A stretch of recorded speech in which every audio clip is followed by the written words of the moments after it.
Olá, doutores, olá, doutoras, professor Tiago Ximenes, professor de Direito Penal. Estou aqui para mais uma super dica do nosso projeto Aprovação Certa OAB SES Belém. E a dica de hoje é sobre uma causa excludente de culpabilidade, denominada de potencial consciência da ilicitude, conhecida popularmente como erro de proibição. Peço as devidas vênias para ler o artigo 21 do teu Código Penal e assim podemos explicar parte a parte deste artigo. Artigo 21 diz: o desconhecimento da lei é inexcusável. Significa dizer que o desconhecimento da lei é evitável. Quando uma lei ela é publicada, subentende-se que toda a população ficará sabendo desta nova lei.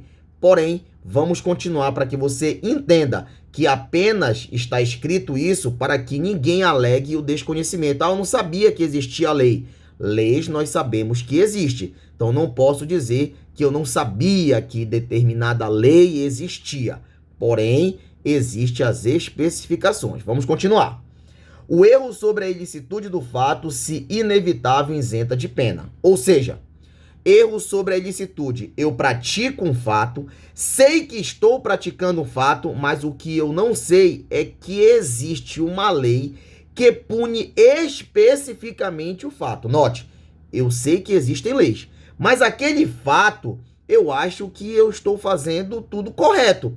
Imagina vocês, alguém lá do interior que mal sabe ler, sabe escrever, que tem como tradição raspar a casca de uma determinada árvore para fazer chá para dor no estômago. Determinado dia ele está ali raspando porque a sua esposa está com dor no estômago, passa um helicóptero do IBAMA, desce e faz a prisão dele em flagrante por crime ambiental, porque aquela árvore, sei lá, está em extinção. Note, ele tem como tradição fazer isso o tempo inteiro, gerações após gerações. E como é que agora vão dizer que é proibido para esse cara? Então, ele acha que o fato dele fazer aquilo não é ilegal. Ele desconhece a ilegalidade específica daquele fato. Então, esse caso, se for provado que ele não tinha condições de saber, por isso eu dei o exemplo de alguém do interior, que tem pouco estudo, que mal sabe ler, nesse caso ele vai ser isento de pena. Porém, vamos continuar. Se evitável, poderá diminuí-la de 1/6 a 1/3. Imagina então que esse cidadão ele frequentou a escola, ele vem na cidade, ele compra um terreno, ele quer começar a desmatar. Antes de desmatar, é possível que ele saiba quais são os procedimentos para fazer o desmatamento? Será que ele tem como saber como a lei pede que seja feito? Será que existe autorização? Não existe? Então, se for analisado o caso concreto e verificar que ele tinha sim condições de procurar saber se aquele seu ato seria ou não criminoso, a pena dele será apenas diminuída, porque da mesma forma ele acredita não estar praticando nada ilegal, mas ele era capaz de procurar saber se era ou não ilegal. Aí é uma outra situação. Mas olha o que diz o parágrafo único. Considera-se evitável o erro se o agente atua ou se omite sem a consciência da ilicitude do fato, quando lhe era possível, nas circunstâncias, ter ou agir nessa consciência. Então, o que é analisado?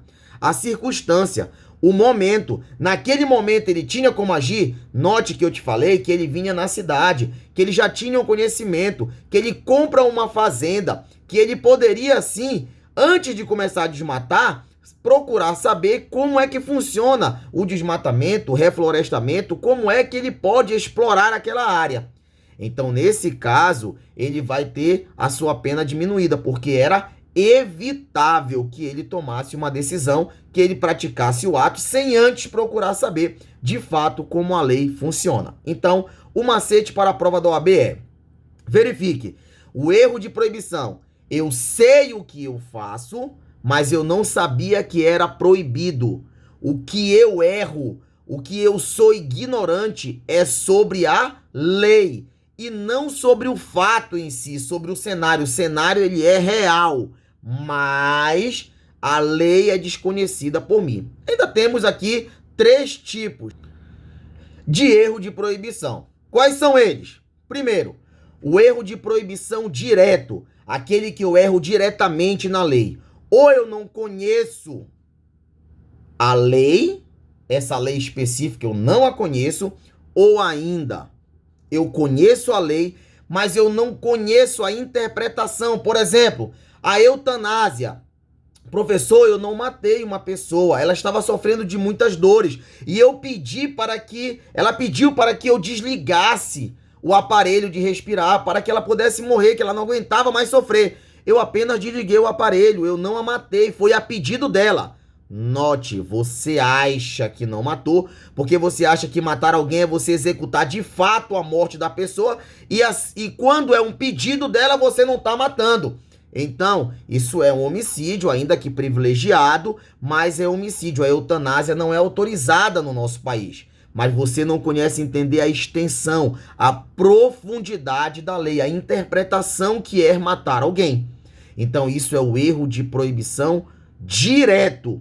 Nós temos o erro de proibição indireto, ou erro permissivo. Toda vez que você vê na prova isso, é porque o agente acha que ele está autorizado a praticar o ato. Por exemplo, eu acho que eu estou em legítima defesa, eu acho que eu estou em estado de necessidade, ou seja, eu acho que eu estou praticando um fato acobertado por uma causa excludente de ilicitude, mas na verdade eu não tô. Imagina você que não tem conhecimento da lei, chega na sua casa lá no interior, a sua mulher tá ali, você diz, olha, eu quero ter relações contigo hoje. A mulher diz, olha, hoje eu não tô bem, estou com dor de cabeça, não quero. Ele vai lá e força, diz, não, você vai ter que fazer, porque é um direito meu que casei com você, poder ter relações sexuais com você.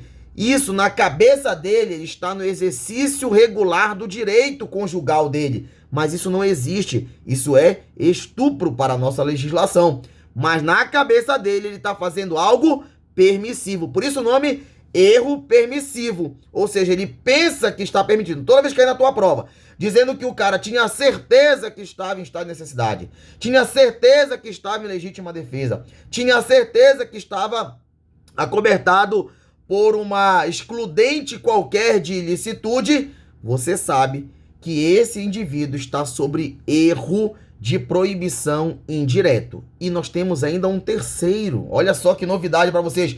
É o erro mandamental. É aquele onde o indivíduo desconhece o seu dever legal. Imagina um professor que vê um conflito entre dois alunos em uma sala brigando e ele diz, eu não vou me meter porque eu não tenho nada a ver com isso, não, a minha responsabilidade aqui é ensinar e não apartar a briga. Sendo que ele tem o dever legal por lei de cuidado, ou seja, ele incorre na famosa omissão imprópria. Ele devia e ele podia agir, mas ele não agiu. Só que ele não agiu porque estava em erro. Ele não conhecia a lei a ponto de saber que a sua função, além de ensinar, também é evitar possíveis conflitos dentro da sala de aula. Então note, esse é o famoso erro mandamental, mas também erro de proibição. Todos esses que eu vos falei vai ser analisado se era evitável ou inevitável. Se era inevitável, isenta de pena, tá tudo certo. Se era evitável, ele tinha condições de saber naquela circunstância, a análise naquele momento, ele teria condições ou não de saber o que fazer neste caso, né, por uma questão de, entre aspas, negligência, aí a lei diz que a pena será apenas diminuída, deixa eu só analisar, de 1/6 a 1/3, ok? Então essa é a super dica sobre erro de proibição. Fiquem atentos, isso cai muito em prova de concurso, em prova de OAB. Então, o meu forte abraço e até a próxima dica.